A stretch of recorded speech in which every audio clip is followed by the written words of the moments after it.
오늘 함께 나눌 말씀 디모데전서 3장 12절에서 16절 말씀입니다. 디모데전서 3장 12절에서 16절입니다.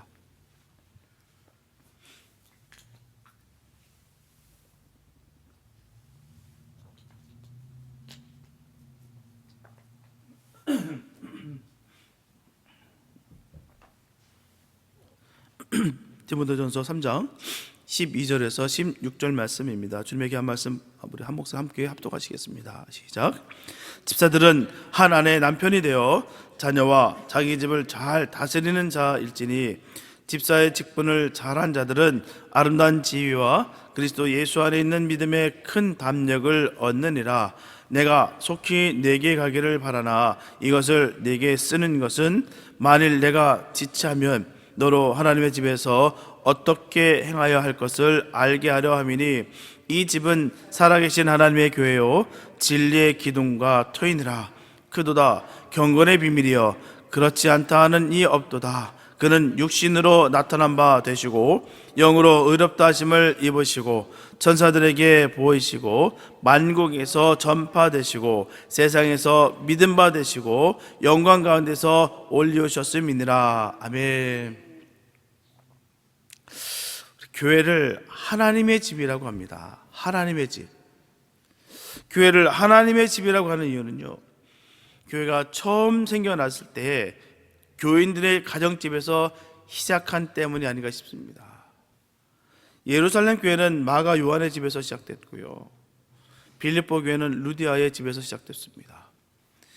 골로새 교회는 빌레몬에서 이루어졌고요, 또 고린도 교회는 그리스보의 집에서, 또 로마 교회는 가오의 집에서, 또 갈라디아 교회는 룸바의 집에서 각각 시작됐습니다.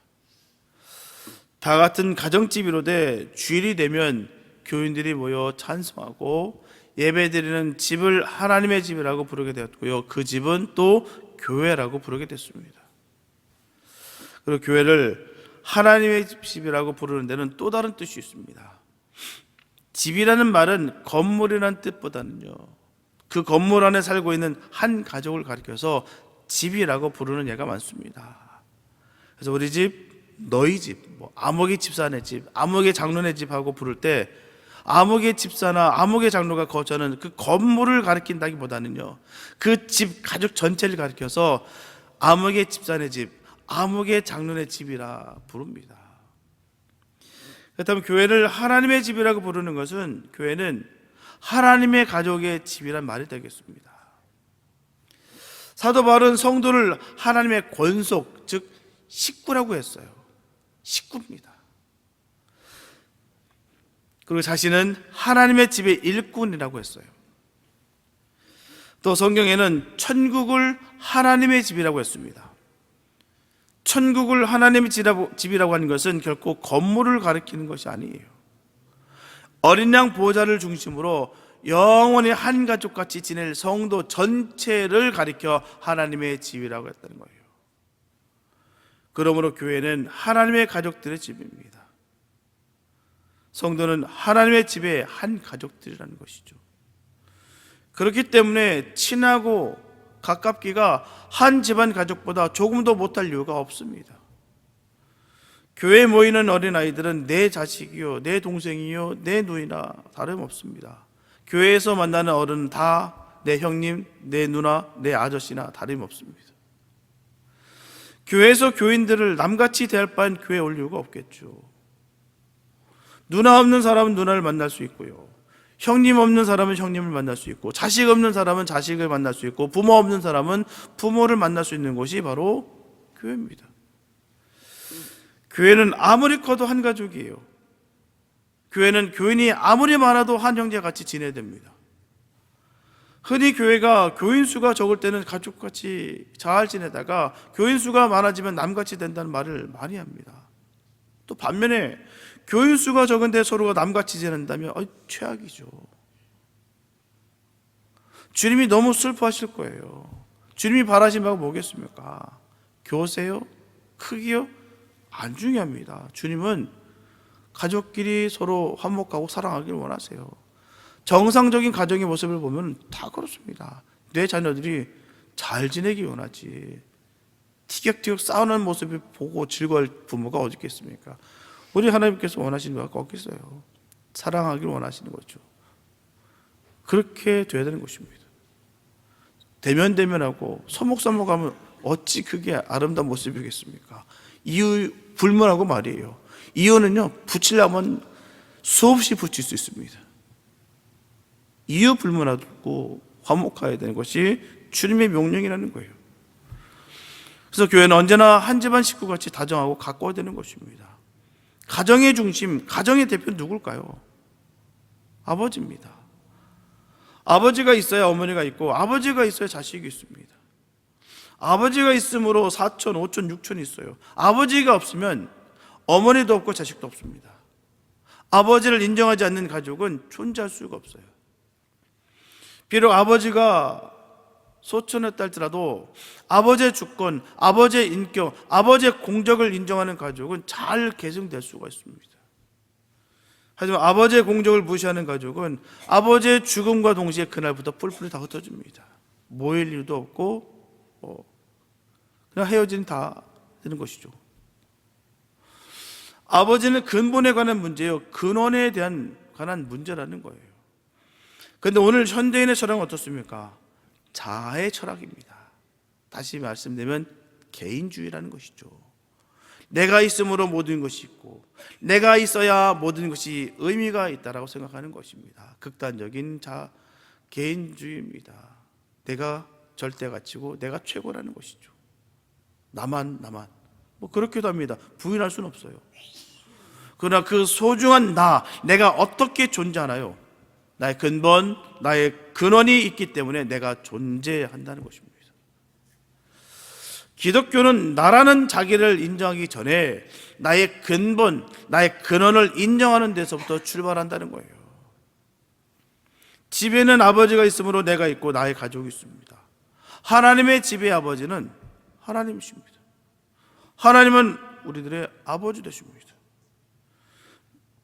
어떤 영리한 학생이 목사님, 하나님은 왜 하나님 어머니라 하지 않고 하나님 아버지라고 하나요? 라고 묻어요.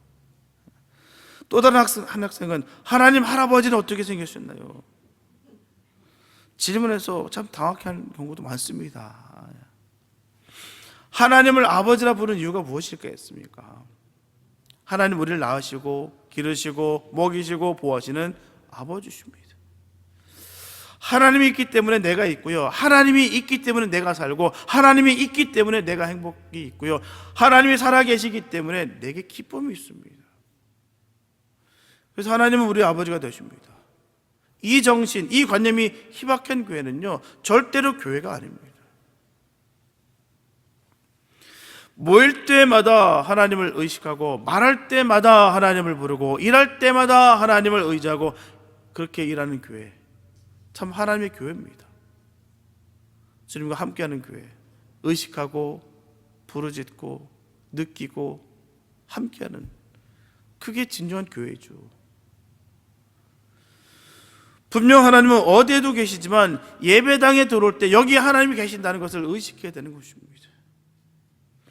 교회에 나올 때마다 하나님을 만나러 간다는 생각을 해야 되는 것이죠. 분명 어디든 계십니다. 틀림없는 사실이에요. 하나님께서 어느 곳에만 있는 분이 아니시죠. 온 우주에 꽉 차신 분인데요. 그러나 내 중심이 어딨냐가 중요한 것이죠. 내가 주님을 사모하는 마음으로, 하나님 뵙고자 하는 마음으로 내가 교회를 달려오는 것과, 뭐 여기만 계시냐, 집에도 있는데 그냥 따뜻하게 누워서 예배드리고 편하게 또 있으면 되지, 또 들로 살로로 가가지고 거기서 있다가 하나님 만나면 되는 거지. 다 하나님 말은 잘해요. 그렇게 마음을 품고 있는 분일수록 제대로 된 신앙 보지 못했습니다. 정말 사모하는 마음으로 주님과 함께하는 삶은 뭐 어느 곳에 어느 있더라도 주님과 동행하지만, 그래도 교회에 나올 때 그런 마음을 갖고 오시는 분과 아닌 분과는 그 신앙의 차이가 크다는 것이죠. 인식하기 때문에 만나러 가는 그 마음이 크다는 것이죠. 사람을 만나러 오는 것이 아니에요. 교회는 결국 사람 보러 오는 것이 아닙니다. 그런데 항상 쏟는 게 이거예요. 아, 내 저 인간 때문에 교회 하기 싫어. 꼭 듣는 게 그거예요. 아, 내 저 인간 때문에 정말. 그러면서 늘 하는 말은 똑같습니다. 사람 보고 다니는 거 아니에요. 예. 답은 남아 있어요. 또 듣는 그 정답은 또 알고는 있어요, 다. 근데 그게 다 그렇다니까요. 사람 만나러 오는 거 아니에요. 사람 보러 오는 것이 아닙니다. 그러면요, 사람 보러 올 만한 곳은 더 재밌는 것이 얼마나 많은데요. 우리는 예배 드리러 오는 거예요. 하나님 만나러 오는 거고, 하나님과 함께하는 사람들과 가족들과 함께 떡을 나누고 삶을 나누고 기쁨을 나누고 섬김을 서로 함으로 인해서 하나님 영광 돌리는 것이죠. 하나님이 계신 곳에 하나님을 만나러 오는 것이 교회 오는 주 목적이 되어야 되는 것입니다. 헬라어로 집이라는 말을 오이코스라고 합니다. 집이라는 말은 하우스라는 뜻 외에도 거하는 곳이라는 뜻도 있어요. 거하는 곳. 그래서 하나님의 집은 하나님이 거하시는 곳이라는 말입니다. 본래 구약시대 성막이나 성전에는 하나님이 계시는 곳만 있었고요, 사람이 설 자리나 앉을 자리는 없습니다. 사람은 감히 하나님과 동석할 수가 없어요. 그런데 예수님이 세상에 오셔서 십자가에 못 박혀 죽으심으로 하나님과 사람 사이에 가려졌던 그 휘장을 찢으시고 우리를 하나님이 계신 그 지성소 안으로 데리고 들어오셨어요. 얼마나 감사한지요. 지금 우리가 있는 곳은 하나님이 계시는 곳입니다. 우리는 지금 하나님과 같이 있습니다. 하나님의 품에 안겨 있습니다. 하나님과 얼굴을 대하고 있다는 거예요. 하나님을 향해서 아버지라고 부르면 나 여기 있다라고 하실 위치에 있습니다. 모든 신앙생활, 모든 교회 생활의 문제는 하나님 아버지가 지금 우리와 함께 계신다는 것을 바로 의식하지 못하는 데서부터 발생된다는 거예요. 그렇기 때문에 하나님 앞에서 함부로 짓거리며 하나님이 보는 데서 못된 짓을 할 수 있다는 거예요. 하나님을 의식하지 않기 때문에. 그렇기 때문에 내가 속이려고 하고 감추려고 하고 추한 모습이 드러나고. 왜요? 하나님을 의식하지 않고 그렇기 때문입니다. 하나님을 의식하면 결코 그럴 수가 없어요. 교회는 살아계신 하나님의 집입니다. 교회 주인은 하나님 되십니다. 교회 주권은 하나님에게 있어요. 교회를 세우고 교회를 성장시키시고 교회를 부흥시키는 것은 하나님이십니다. 교회는 전적으로 하나님의 주관 안에 있다는 거예요. 그러므로 교회는 흔들리지 않습니다. 교회는 절대로 망하지 않습니다. 문제는 인간적인 생각으로 교회를 걱정하는 사람들이 있다는 거예요. 교회가 이래서 되느니 안 되느니, 교회가 부흥이 되느니 안 되느니, 그런 사람들 때문에 교회는 오히려 걱정거리가 생깁니다. 그런 사람이 바로 교회의 걱정거리입니다. 교인, 성도 한 사람 한 사람이 각각 자기 할 일을 하고 믿음만 잘 지켜나가면 교회는 아무 걱정할 것이 없어요. 내 할 일만 하면 됩니다. 자꾸 건너서 꼬치꼬치 넘나들면서 다 참관하고 싶고, 내가 다 컨트롤하고 싶고, 내가 다 핸들링하고 싶고, 내 손아귀에 다 잡고 싶으니까 문제가 생기는 거예요. 내 할 일만 하면 되는 거예요. 내가 맡긴 사명도, 내가 맡긴 이 사명 하나 감당하기도 힘들어 죽겠는데 다른 것까지 시시콜콜 하려다 보니까 자꾸 문제가 생긴 거예요. 정말 충직하게 주님 안에서 사명 감당하는 사람들은요, 맡긴 일만 최선 다합니다. 그러면 주님께서 나머지를 다 해결하시고 더한 일들을 맡기시고, 작은 일에 충성하는 그들에게 더 큰 일을 맡기신다라고 말씀하셨어요. 내 지혜, 내 경험, 내 생각으로 자꾸 재단하고 조율하다 보니까 하나님의 뜻과는 전혀 상관없이 내 뜻에 맞춰서 갈 때가 얼마나 많은지 몰라요. 저 역시도 늘 경계하는 부분이 거기 있습니다. 내 뜻대로 가는 것인가, 하나님 기뻐하는 것이 뭔가, 사람을 기쁘게 하라, 하나님을 기쁘게 하라 라는 늘 이 갈림 속에서 늘 하나님 편을 세우길 애쓰고 몸부림치고 있다는 것이죠. 하나님이 지키시면 됩니다. 하나님과 함께하면 그게 다예요. 규모와 상관없이 그렇습니다. 그래요. 솔직히 말씀드리면 제 주변에 있는 제 친구 목사들 중에 우리 교회 되게 부러워하는 경우가 많습니다. 왜요? 너무 기도하시는 분도 많고 정말 주님 안에서 일꾼들이 참 많으세요. 얼마나 제가 늘 그래요. 저희 사모한테 들었고 제가 무슨 복이 이렇게 많은지 정말 농담 안 하고 그렇게 살아갑니다. 어떨 때는 얘기하다 보면은 저 목사들 얘기하다 보면 얼굴이 바뀌어요. 삐지거든요. 왜? 내가 자랑하는 것 같으니까. 생각해 보면 나중에 또 미안한 생각도 들어요. 아, 힘들겠구나. 맞다. 나는 그냥 정말 기뻐서 전했는데 내 생각은 했구나 하는 생각을 많이 합니다.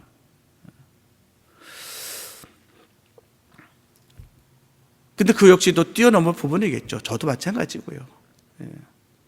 내 할 일만 하면 되는 거예요. 주님께서 맡겨주신 그 일만 하면 된다는 것이죠.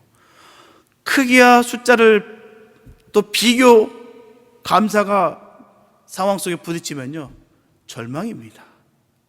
그렇죠? 제 친구 목사 같은 경우도 그래요.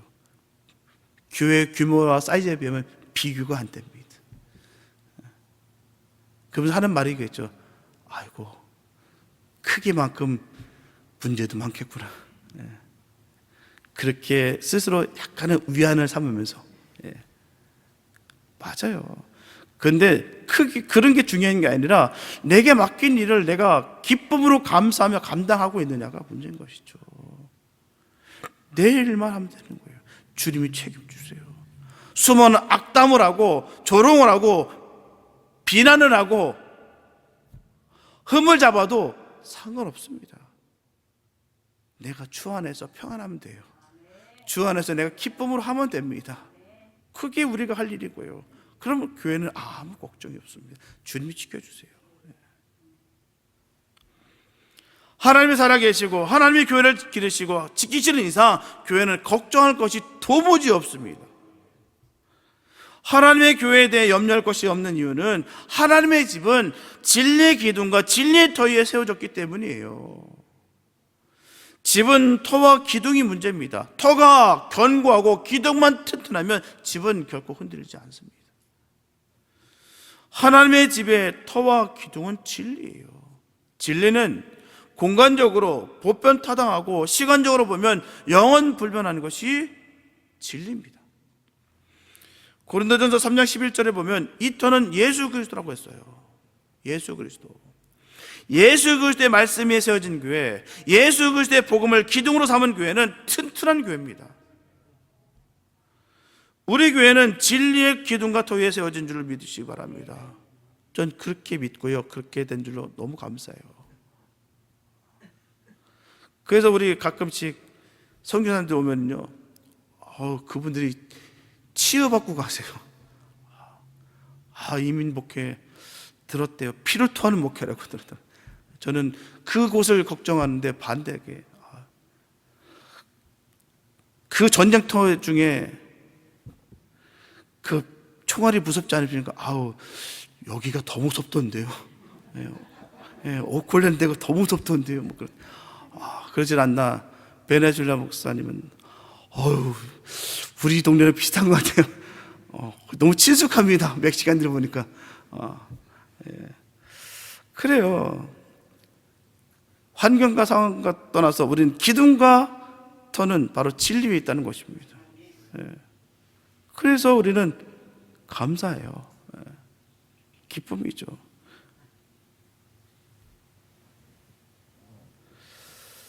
그래서 우리는 주님만 함께하면 되는 거예요. 근데 교회를 다시 세우겠다는 사람도 있습니다. 교회 같지 않은 교회를 없애버리고 이상적인 교회를 세우겠다고요. 교회를 개조해보겠다는 사람도 있습니다. 사실 엄밀한 의미에서 교회 창립이라는 말을 교회마다 할 수가 없어요. 천하 만국의 교회는 하나입니다. 큰 교회든 작은 교회든 상관없이 하나님의 교회는 하나님의 교회예요.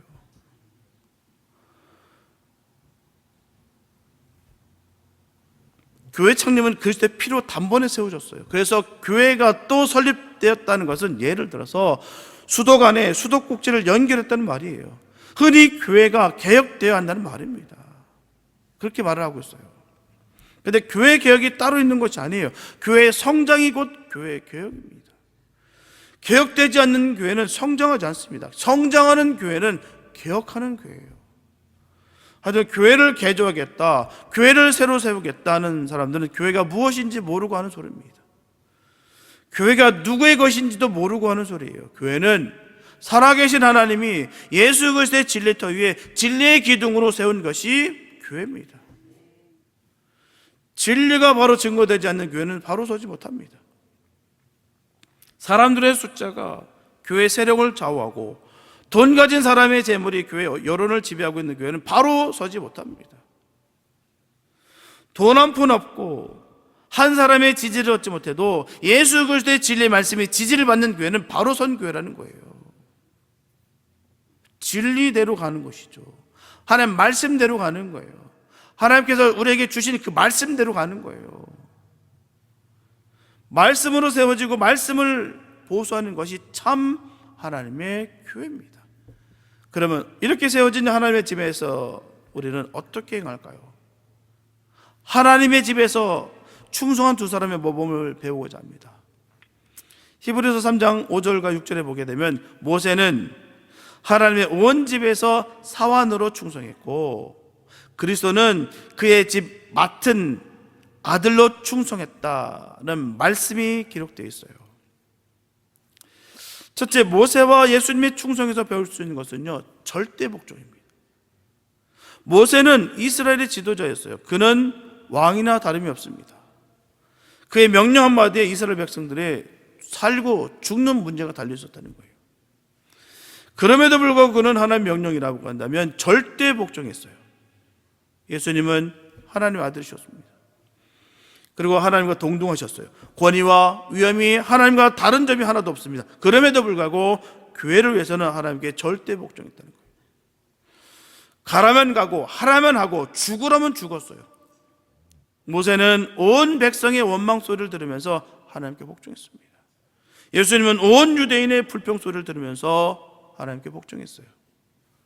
하나님께 복종하는 사람은 등 뒤에서 들려오는 사람들의 원망 소리를 각오해야 되는 거예요. 어떤 분들 이 소리 정말 못 듣는 분들 계세요. 누가 뭐라고 하면 벌써 팍 떨어가지고 못 듣는 분들이 계십니다.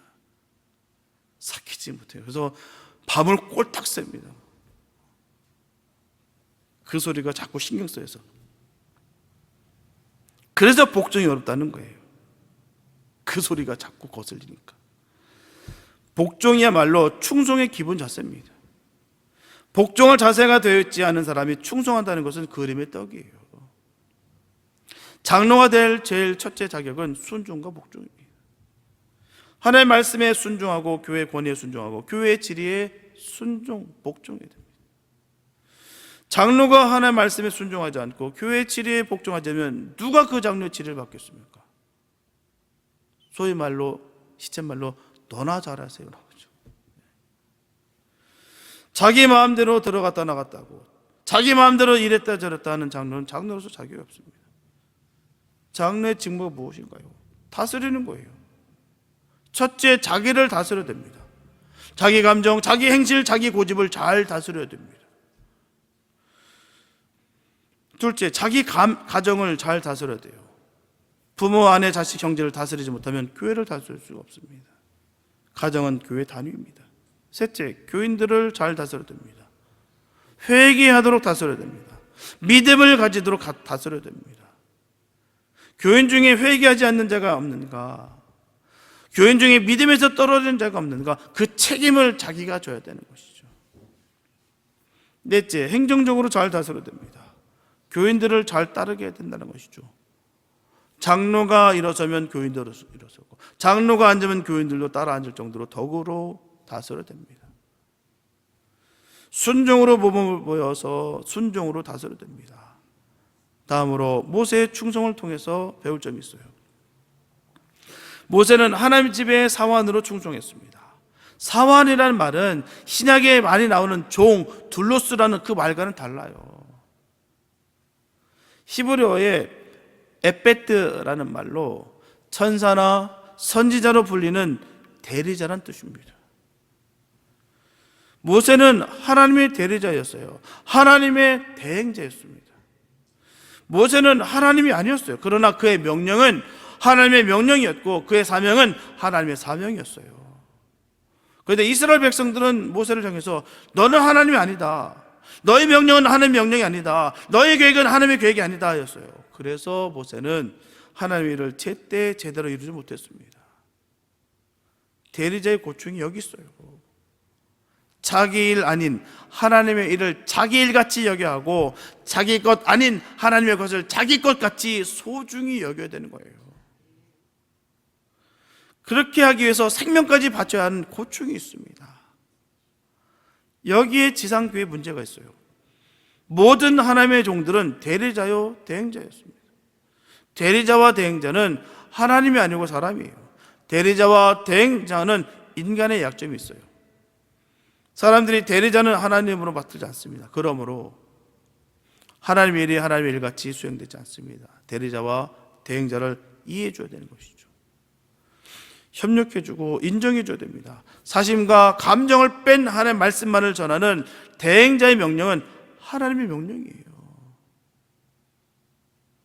그런 이유로 하나님의 역사를 이루지 못한다면 대리자에게도 책임이 있고 대행자를 협력하지 않은 사람에게도 분명히 책임이 있습니다. 서로가 서로에게 책임이 있는 것이죠. 하나님의 교회는 인간 대리자를 통해 하나님의 거룩한 성업을 성취시켜야 하는 애로와 불편을 안고 있다는 것을 서로 이해해야 됩니다. 그리고 예수님에게 배울 것이 있어요. 예수님은 마땅히 쓸 수 있는 주권을 쓰지 않고 충성하셨어요. 예수님은 하늘과 땅의 권세를 가지고 계셨습니다. 천하를 호령할 수 있는 권세를 가지고 있으셨어요. 손끝 하나 까딱하지 않고 구속 사업을 다 이룰 수 있었습니다. 그러나 예수님은 주관자의 자세로 봉사하지 않으셨다는 거예요. 군림하고 짓누르지 않았다는 거예요. 억압하지 않았다는 거예요.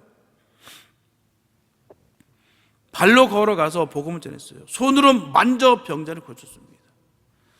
모든 것을 바치고 모든 것을 주고 완전한 헌신의 제물이 되셨어요. 손가락 하나도 자기 것으로 삼지 않았습니다. 이것이 하나님의 집에서 일하는 사람의 정신이요 자세라는 거예요. 내가 다 책임지겠다. 내가 다 짊어지겠다. 내가 십자가를 지겠다. 내가 누명을 쓰겠다 하는 것이 하나님의 집에서 일하는 사람의 정신입니다. 리더의 첫째가 동목이에요. 내가 책임진다. 내가 다 짊어져. 내가 십자가 친다. 내가 누명 다 써. 돌 내가 다 맞아. 주를 위해서라면. 대와 권한만 가지려고 한다면 절대로 리더가 될 수 없습니다. 꽃길만 걸어가는 건 그게 누구 못하겠습니까? 반드시 리더의 자리는 욕먹게 돼 있어요. 애만 소리 듣게 돼 있습니다. 수많은 공격을 받게 돼 있어요. 왜요? 영적인 일은 그렇습니다. 만에 하나 순탄하다 긴장하십시오. 내가 정말 잘 가고 있는가? 아닐 확률이 훨씬 높습니다. 어려움이 있고 공격이 있고 핍박과 고난이 있어야 정상이에요. 왜요? 영적인 일이라 그래요. 나만 왜 이러는 그럴 일 없습니다. 내가 주의를 더 감당하기 원하고 더 많은 일들을 하기 원하면 그런 일들은 비일비재합니다. 행여나 기도할 때 내가 왜 이렇게 기도했을까? 가슴을 때릴 때가 있습니다. 어려운 일 달라고 그렇게 내가 하나님한테 어려운 거 주십시오 그랬는데 진짜 어려운 일이 와버렸어. 내가 왜 그랬을까? 할 때가 얼마나 많은지 모르죠. 저는 그랬습니다.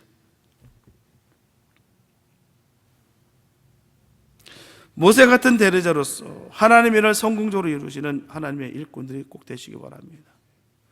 예수님과 같은 전적인 헌신으로 하나님 뜻을 이루는 복 있는 일꾼 되시기 바랍니다.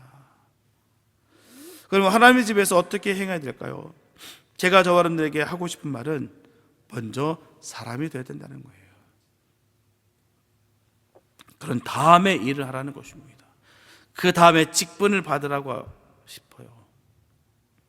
먼저 사람이 돼야 됩니다. 성도가 돼야 돼요. 성도의 품위를 가져야 되고요. 성도의 인격을 갖춰야 됩니다.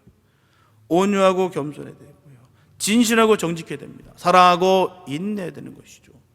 용기와 희생정신이 있어야 됩니다. 그런 다음에 일을 해야 돼요. 무엇이든지 해야 됩니다. 무엇이든지 할 것이 있습니다. 기도하고 전도하고 찬양하고 청소하고 구제하고 도울 일이 한두 가지 아니에요. 일할 마음만 먹으면 일할 것이 얼마든지 있습니다. 그리고 일을 한 다음에 직분을 받는 것이 바른 순서겠죠. 아주 직분을 받으면 일을 하겠다는 사람도 있습니다. 그것은 잘못된 생각이죠. 제가 지금까지 본 대로는 일을 하는 사람이 직분을 받으면 일을 더 잘하고 직분을 받고 일하라고 하는 사람 치고 일을 제대로 하는 사람은 보지를 못했습니다. 그래서 일을 하고 직분도 받아야 됩니다. 어떤 사람은 그래요. 일만 하면 되지 직분이 무슨 필요가 있냐 하는 사람들도 계십니다. 직분도 필요합니다. 교회 질서를 위해서는 직분이 있어야 돼요. 일을 더 잘하기 위해서 직분을 받아야 됩니다. 교회는 목사, 장로, 권사, 집사가 있어야 돼요. 그래야 교훈과 권면과 친교와 협력이 이루어집니다. 저는 조용한 시간에 내가 지금까지 예수를 믿고 또 목사로서 교회를 섬기는 가운데 기억에 남는 사람들이 누군가 한번 해라봤어요. 많은 사람들의 이름이 기억이 났습니다.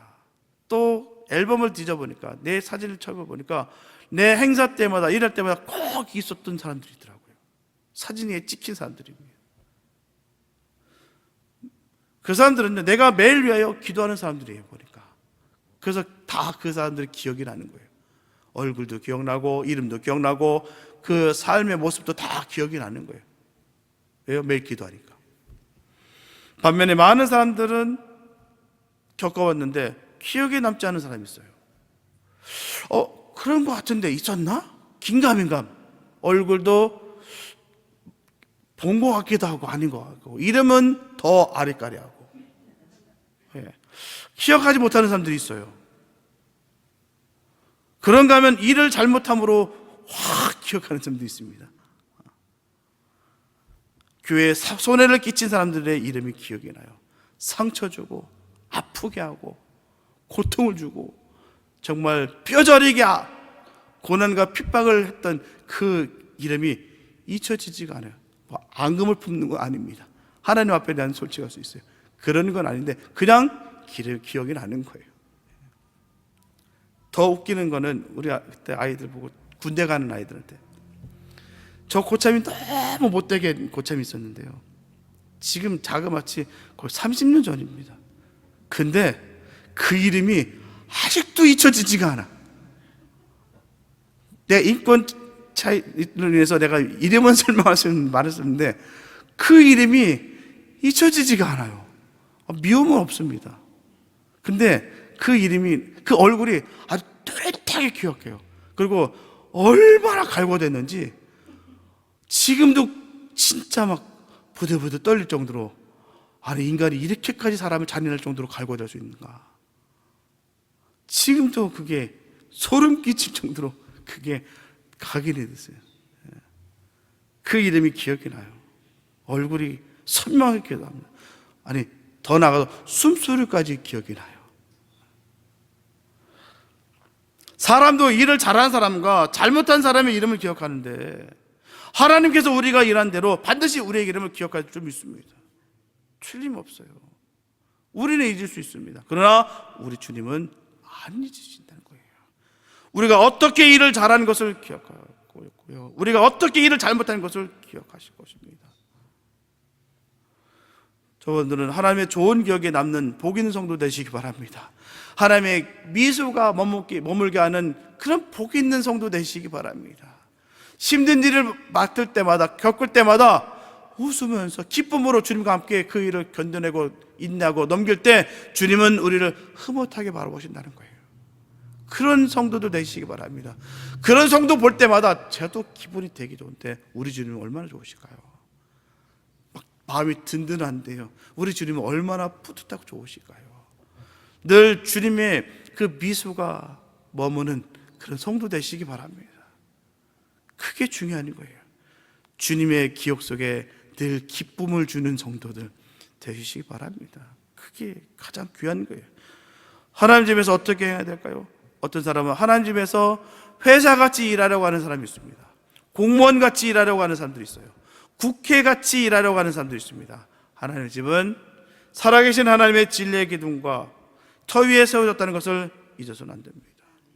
사랑하는 성도 여러분, 하나님의 집에서 어떻게 해야 될까요? 이사야 선지자가 오실 메시아가 하나님의 집에서 어떻게 행할 것을 예언한 말씀을 읽음으로 결론을 맺고자 합니다.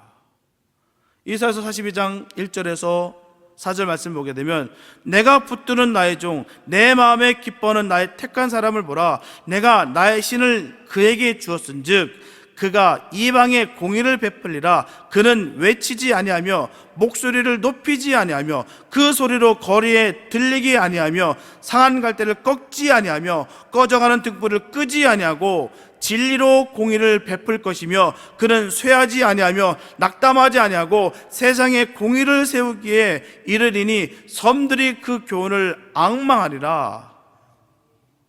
여기서 내가 붙드는 나의 종은 하나님을 전적으로 의지하는 종입니다.